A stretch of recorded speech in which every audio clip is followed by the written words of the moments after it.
Je vais miser 2000 € sur Pays-Bas-France, match de l'Euro 2024, vendredi soir à 21 h. Dans cette vidéo, c'est simple, je vais vous expliquer quel pronostic je vais choisir et surtout quels sont les éléments qui vont m'amener à me dire ok, ce pronostic est le bon, je peux miser une somme conséquente. Puisque oui, avant de démarrer la vidéo, 2000 €, ça reste quand même une somme conséquente. Remise en contexte, je fais du pari sportif depuis 10 ans maintenant. J'ai 28 ans, ça fait depuis que j'ai 18 ans et un jour que je suis inscrit sur les bookmakers en ligne à travers le monde. Et on dit souvent que le plus important dans le pari sportif, c'est de rester dans le jeu. Le game, 10 ans plus tard, je suis toujours là et toujours passionné par cet univers qu'est les paris sportifs, beaucoup décrié, l'addiction, les problèmes financiers que ça peut engendrer. Je suis d'accord avec tout ça. C'est d'ailleurs tout de suite un petit message de prévention que je vais faire. Ne misez que ce que vous êtes en capacité de perdre. Alors avant de commencer, qu'est-ce que représente 2000 € pour ma bankroll? Il faut savoir que si jamais je perds cette 2000 €, c'est pas grave, c'est durant la compétition qu'est l'Euro 2024, une somme que je suis en capacité de miser tous les jours et que je pourrais être amené à perdre. Ça me poserait pas plus de soucis que ça. Maintenant, c'est pas mon objectif. Mon objectif, c'est bel et bien de gagner, pas être en négatif sur 7 €. Pour être totalement transparent, il y a eu un début de compétition qui n'a pas été simple à gérer, où j'ai tenté pas mal de surprises sur le début de l'Euro qui ne sont pas passées. Je suis revenu à quelque chose de plus cohérent ensuite, et c'est à ce moment-là qu'ont commencé les surprises. Maintenant, depuis le début de la deuxième journée, je me suis bien rééquilibré et je pense que je suis en capacité de produire des bons pronostics avec l'analyse des premiers matchs de cette compétition. Voilà, le décor, le contexte est planté. Je rappelle également que toutes les personnes qui veulent accéder à mes pronostics tous les jours, c'est sur mon canal Telegram que ça se passe. C'est une application de messagerie sur laquelle j'envoie des pronostics et donc vous avez immédiatement une alerte, une notification et vous pouvez suivre en temps réel. Ceux qui n'ont pas encore rejoint le groupe, il y a plus de 60 000 personnes quand même qui sont dans le groupe. Ceux qui ne l'ont pas encore rejoint, foncez tout de suite, le lien est en description et en commentaire épinglé, c'est très simple, vous faites votre demande d'adhésion et ensuite vous venez finir cette vidéo parce qu'elle est intéressante. Pays-Bas à 3,20, le nul à 3,40, France à 2,25. Est-ce que je vais miser sur un résultat concernant ce match? Non. Pourquoi? Pour une raison très simple. Regardez, les deux équipes ont déjà 3 points au compteur, ce qui signifie qu'avec un 4e point, il y a plus de 95% de chances de se qualifier. Alors c'est pas 100%, mais autant vous dire que dans la tête des sélectionneurs, certes la victoire est meilleure, mais si à la fin on peut se satisfaire d'un match nul, on le fera volontiers. Donc ici, le nul est clairement une option possible, dans le sens où elle arrange quasiment tout le monde. Je rappelle une règle importante, les 2 premiers de chaque pool sont qualifiés, plus les 4 meilleurs 3e sur 6 groupes possibles. Donc il n'y a que 8 équipes qui sont éliminées du premier tour. Donc avec 4 points, normalement il n'y a aucun problème. C'est un scénario possible, d'autant plus que, je ne vais pas vous faire de dessin, capitaine Kylian Mbappé est incertain pour ce match, pas à 100% de ses capacités physiques, il l'a dit lui-même, il fait moins de différence, peut-être va-t-il monter en puissance au fur et à mesure de la compétition. Je pense que c'est principalement le rôle de cette phase de groupe, pour que dans les matchs à élimination directe, il ait retrouvé des jambes. L'objectif pour Didier Deschamps et les Bleus sera à minima de prendre un point pour assurer en grande partie la qualification, mais même d'aller battre les Pays-Bas. On va demander à ChatGPT de nous donner les compositions probables pour les deux équipes. Donc l'équipe des Pays-Bas ici en 4-3-3 plus l'équipe de France. Côté Pays-Bas, Verbruggen dans les buts. Un joueur qui m'a fait vraiment très très bonne impression lors du premier match face à la Pologne, mais qui a vraiment une grosse qualité d'arrêt sur sa ligne, très très impressionnant. Dumfries évidemment, De Vrij, Virgil van Dijk et Nathan Ake. Ake très très bon premier match aussi. Du côté du milieu de terrain, on a Veerman, Reijnders et De Roon. À voir pour De Roon, c'était shooten au premier match. Attaquant, Daniel Malen, Memphis Depay et Cody Gakpo.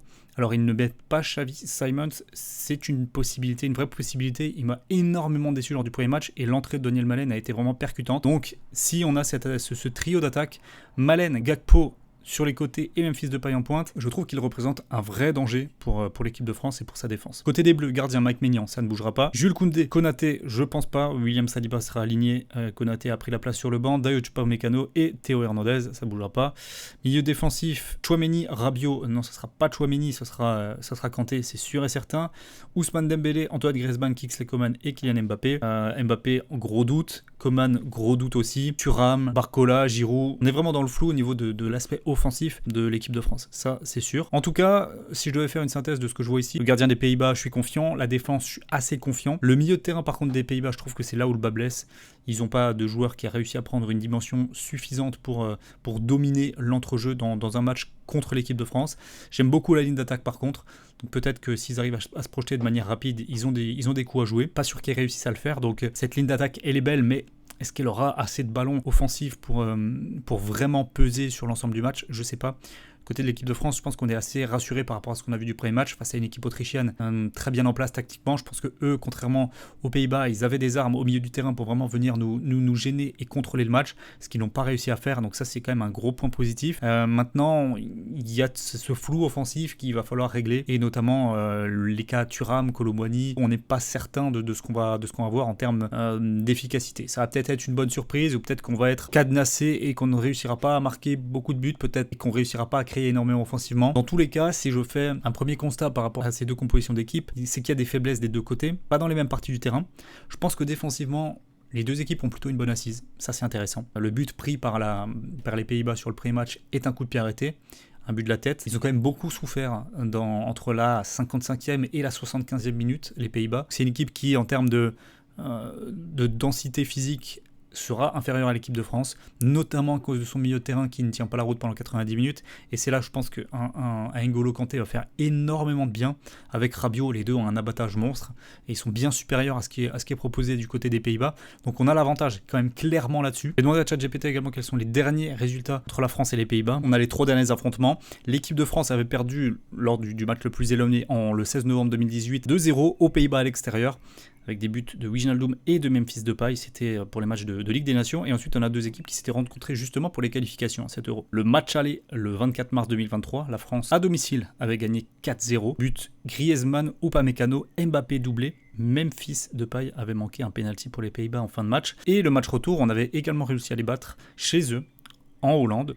Kylian Mbappé doublé, but de Hartmann pour les Pays-Bas. Donc on voit quand même que Mbappé reste sur 4 buts sur les 2 derniers matchs face aux Pays-Bas, un adversaire qu'il aime beaucoup. Ça va compter. S'il joue, c'est certainement quelque chose que les Hollandais vont avoir en tête. Donc là, avec cette statistique-là, il y a un fort impact d'Mbappé dans la rencontre quand même. 4 buts sur les 2 derniers matchs, c'est colossal, surtout que c'était récent. C'était il y a même pas un an. Et cette double confrontation-là, elle est quand même rassurante, puisqu'on a des équipes qui n'ont pas réellement bougé entre-temps, voire même qui se sont affaiblies. Je pense que l'absence de Frenkie de Jong au milieu de terrain pour les Pays-Bas ainsi que Koopmeiners est quand même largement préjudiciable par rapport à un autre milieu de terrain qui s'est renforcé avec un N'Golo Kanté qu'on n'attendait pas. Mbappé serait quand même bien inspiré d'être ici, de par le flou offensif qui règne quand même, et de par son historique face aux Pays-Bas. C'est une pression psychologique supplémentaire sur l'adversaire également. Donc on va être très très attentif à sa présence ou non. On a un avantage pour l'équipe de France par le milieu de terrain. Les gros matchs comme ça entre deux gros adversaires se gagnent souvent au milieu du terrain. Et c'est un avantage qui s'est démontré sur les 2 derniers matchs de qualif justement. 4-0, 2-1 à l'extérieur. Il y a un vrai avantage. Si on croit cette information avec ce qui a besoin d'être pris du côté des Bleus, c'est-à-dire minimum 1 point, le France ou nul, il est fiable. Mais la cote n'est pas assez haute, pas assez intéressante. 1,36. Donc dans ces cas-là, ce que j'aime faire, c'est combiner avec un nombre de buts large, soit le plus de 0,5, soit le plus d'1,5, soit le moins de 5,5, soit le moins de 4,5. Ici, le choix va se faire entre le plus de 0,5 buts à 1,05 et le moins de 4,05 buts à 1,51. On est sur un euro pour l'instant. Au moment où je tourne cette vidéo, il y a eu 15 matchs, je crois, aucun 0-0. Les deux derniers affrontements se sont terminés 2-1 et 4-0. Il y a eu 3 et 4 buts. Le plus 0,5 est passé à chaque fois. Le moins de 4,5 est passé à chaque fois aussi. On a des cotes qui sont vraiment similaires. 1,51 pour l'un ou pour l'autre. Il va falloir faire un choix. Pour essayer d'aller un petit peu plus loin, on va regarder les derniers résultats de l'équipe des Pays-Bas à l'Euro, lors de l'Euro en 2021. Premier match, ils avaient gagné 3-2. Wijnaldum buteur, Weghorst et Dumfries. Deuxième match, ils gagnent 2-0 contre l'Autriche, Depay et Dumfries. Et troisième match, ils gagnent 3-0 contre la Macédoine du Nord. Depay, Wijnaldum doublé. En huitième de finale, ils perdent 2-0 contre les Tchèques. Toujours des matchs avec des buts. Toujours des matchs avec des buts. Une fois, on a eu plus de 4 buts dans la rencontre. C'était le 3-2 face à l'Ukraine. Du côté de l'équipe de France, en poule en 2021, 1-0 gagné contre les Allemands, 1 partout contre la Hongrie, 2-2 contre le Portugal, et en huitième, donc 3-3, et on perd au tir au but contre les Suisses. Une fois, là aussi, il y a eu plus de 4,5 buts, mais nulle part, on a eu 1-0-0. Le choix, je pense qu'il est assez naturel, sera nul ou France, et plus de 0,5 buts dans la rencontre, avec une cote à 1,51. Ici, je serais à l'aise pour aller placer un gros pari de 2000 € pour un gain de 3020, donc 1020 € de bénéfice. Je vais le valider en direct sur mon canal Telegram. Et en plus de ça, s'il est gagnant, il y aura 100 € tirés au sort pour l'une des personnes qui aura liké cette vidéo et qui aura commenté la vidéo également. Donc vous savez ce qu'il vous reste à faire, rejoindre le Telegram, liker et commenter la vidéo. Voilà, moi ça va m'aider beaucoup pour le référencement. Et vous, si jamais le pari est gagnant, ça va peut-être vous permettre de gagner 100 €. Je vous remercie à toutes et à tous d'avoir visionné cette vidéo. Nous on se retrouve très vite pour du nouveau contenu sur le football et les paris sportifs. À bientôt, ciao ciao.